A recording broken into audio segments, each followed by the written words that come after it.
Hi, guys. Thanks so much for joining us today. I'm joined by Sybil Jones, who is a Navy spouse coming all the way from Bahrain. Sybil, hi, how are you? Hello, Sue. I'm so happy to have you here. We've had such a good time talking in the green room that we kind of like let the time go by. And, I think her poor husband was waiting to come home until we were done talking. So we're up here. And I imagine that once our interview is over, we will just start talking again. And that is the beauty of these conversations, I think, because as we're connecting with other military spouses, it's so funny because even though your husband's Navy, mine was Air Force, um, and you're in Bahrain and we're back in the States, we still find so many things in common, and it's just been a treat. But I was reading your background, Sybil, and there's so many questions I can ask you. But I think some of the things that, I hope everybody reads Sybil's highlights, but I'm going to pick up where that leaves off. And I'm just going to ask you to tell us a little more about Milspouse Conversations as well as Mamas and Coffee. All right. So I have always wanted my own talk show since I was a little kid. I would always grab the mic and pretend like I was on a stage interviewing people. So Mill Spouse Conversations is exactly that. So I have a panel of spouses, and we show up every single Wednesday, and we just share our 2 cents about life, all aspects of life, military and non-military, real and relatable conversations. But the interesting thing about Mill Spouse Conversations is I did not want to do anything in the military spouse space.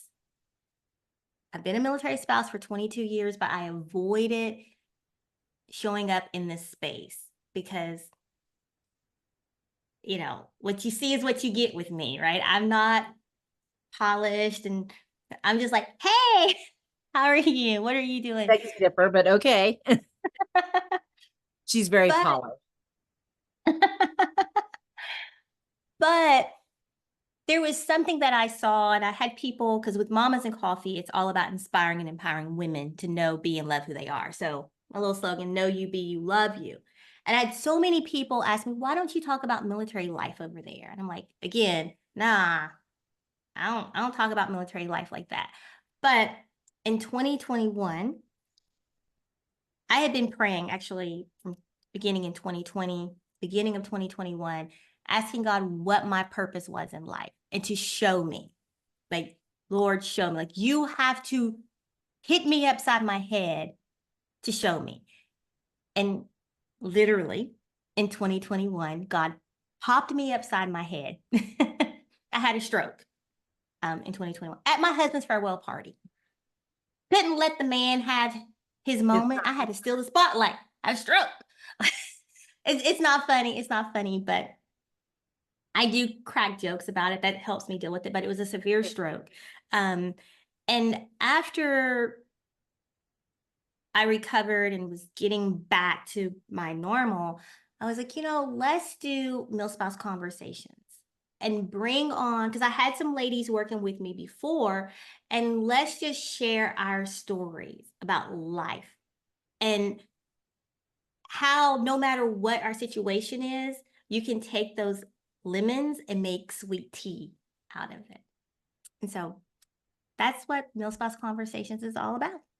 No, and I love it because we've just been having our conversation and we've talked about everything from race to being moms, empty nesters, like making friends. And it is just amazing. So I can only imagine how helpful those middle spouse conversations are because I think, you said you're not polished, but I think you're very polished. And I love your organic conversations. You're just, you just provide a very safe space for people to actually just emote. So I appreciate that. And I am sure everybody who tunes in appreciates it. So tell me a little bit more about Mamas and Coffee. Oh, sorry. My dog just entered. She just opened the door. Sorry. So so Mamas and Coffee is all about inspiring and empowering women to live their life to the fullest. Just, because as moms, we always put ourselves last. And I'm like, no, let's have a place that as moms we can come together. Same concept as Mill Spouse Conversations, but Mamas and Coffee was first. That was it was actually a passion project of mine. It started out, sorry, I'm looking at my dog, as a place for, it was a Facebook group, and we would just come together and talk about our kids, the things that our kids would do that we could vent, right? You could vent, a safe space to just vent. And then it became a place of sharing our personal stories. And I am really big about self-care and self-love. So I do a lot of talks about self-love and self-care. And I actually started out doing just Facebook Lives, like 7 a.m., coffee mug, headscarf. What you see is what you get. And I'm like, hey guys, let's talk. So same premise of male spouse conversations, but focused more so on women and No, I women's. love that. And because you're that person who has those two platforms to inspire spouses and empower them, I think a lot of spouses out there are hard. Like they have a difficult time putting themselves out there because they worry about the naysayers, right? We talked about trolls on your sites and on my site. And like, yes, you have a healthy attitude toward it, and we all had to develop a thick skin. But what advice would you have for those out there who are facing naysayers? Like, where do you find your balance or inspiration to just keep moving forward and maybe ignoring them or dealing with them?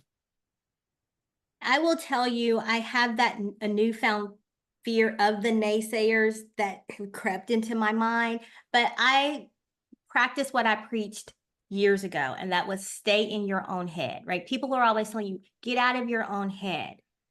Nah, stay in your own head and encourage yourself. Tell yourself that, hey, I can do this.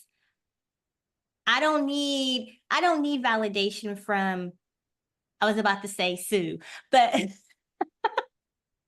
Wait, what I did? now you know how you're like, okay, let me just use a common name. I'm like, Sue, okay, but no. But being my own person who validates myself each and every day. No, I love And that. and I do read my comments. I will read the comments. I know people are like, don't read the comments. No, I read the comments. Because I do want to know what you're saying, but I don't really care what you're saying. So you take it with a And grain of salt. yeah, and I understand that a lot of times when you are faced with negativity, it's someone deflecting their own hurt onto someone else. No, and I appreciate that because I think it's really tough because I think when we see content creators, like you guys are, making so much content, you're really putting yourselves out there and you're on the different platforms. We forget that you're human beings, right? Like we forget that you're human and that your feelings can also be hurt, that this is a job, just like any other job that you're hoping to connect with people. And that's really tough because um I don't know that people are as kind today as they used to be, and so I can't even imagine what that's like. But before we go down that dark rabbit hole, let's bring it back a little bit and talk about a different aspect of content creation. And this is something I'm really curious about because when you're creating content all the time, how do you stay relevant? Like how do you keep moving forward and keep things from getting stale? Honey, my name is Sybil Jones. So, you know, I'm just relevant because I'm me. There you go.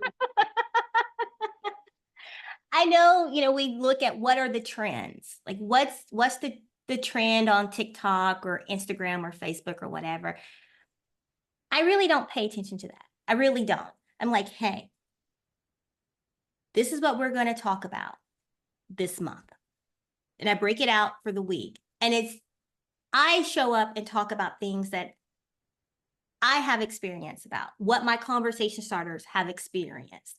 And we just show up and we are our authentic self. So I tell them, hey, look, ladies, we remain relevant because we are who we are and we're sharing our truth And living the life actually, and because you're living the so life.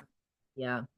No, I love that. And, I feel like there's so many questions I could have asked, and I know we're out of time, but is there a question that you think I should have asked you, that you want to, leave everybody with? Maybe it's a call to action or some tips for maintaining the balance because you seem to have found that balance between, protecting your sanity in your life from the content creation world.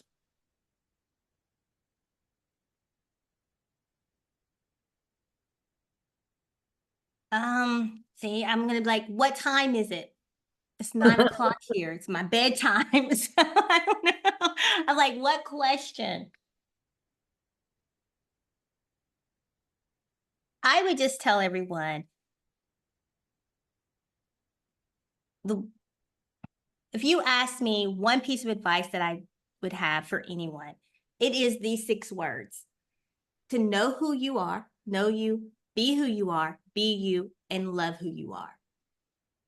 So my piece of advice, the question of what is one piece of advice you have, it is to remember those 6 words right there. And I will tell you, those are trademark. That is trademark. I own it. So don't. At least attribute it to Sybil if you do. Yes, yes, yes. No, I love it. No, and I think that's really important because I think if we can build more empathetic people, more caring people, I think we're all doing better. So I appreciate your time, Sybil. I really, and I appreciate the conversation. And Huh. we hope Oh, my I think dog is barking. Hold on. Sorry. I wanted to tell Sybil we can't even hear her dog, but I mean, if you guys have any questions for Sybil, please drop them in the comments. And I think other than that, I'm gonna say goodbye for this week and hope you guys will join us next week. If you guys have some stories to tell, please, please, please submit your own military spouse highlight, and we'd be happy to highlight you because we are looking to inspire other people with your own stories. So thank you to USA for making these conversations possible, and we will see you next week. Bye, guys. Bye.